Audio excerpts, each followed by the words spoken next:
15 mai 1880. Au cours de cet entretien, je puis voir que mademoiselle Hanao est dotée d'une activité mentale débordante. Cependant, à en croire les personnes qui l'entourent, elle mène une existence des plus monotones, et elle aggrave encore cette monotonie d'une façon sans doute à la mesure de sa maladie. Elle se livre systématiquement à des rêveries qu'elle appelle son théâtre privé. Alors que tout le monde la croit présente, elle vit mentalement des contes de fées, mais lorsqu'on l'interpelle, elle répond normalement, ce qui fait que nul ne soupçonne ses absences. Ces rêveries font souvent référence à des hommes sans vraiment être explicites. A-t-elle un blocage psychique au niveau sexuel ?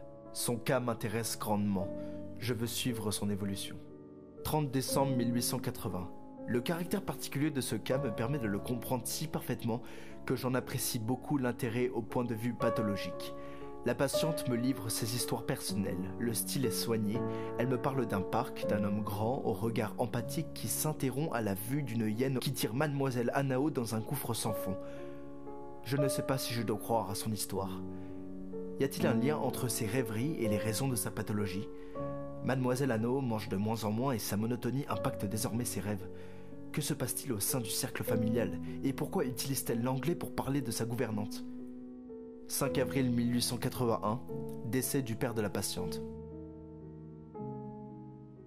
7 avril 1881, la maladie se manifeste de façon brutale, une psychose singulière avec paraphasie, strabisme convergent, trouble grave de la vue, parésie totale dans le membre supérieur droit et les 2 membres inférieurs, et surtout une impossibilité à utiliser sa voix.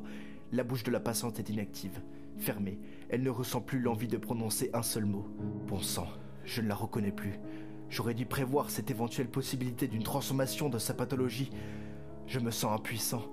Comment la libérer de ce traumatisme ? L'hypnose seule a été un échec. Il faut que je passe à une autre méthode. L'anamnèse me semble être la meilleure solution. C'est ma dernière chance. 15 avril 1881. La mère d'Anna m'a emmené une liste de mots que son père utilisait pour lui parler. Je vais voir sa réaction. Anna, tu veux venir pêcher avec moi au lac ? Tiens, je t'ai ramené des fraises. Anna, c'est papa. Anna, je t'aime. Tu me manques affreusement. Dis-moi quelque chose, je t'en supplie. If you kill the housekeeper, I will love you forever, Daddy.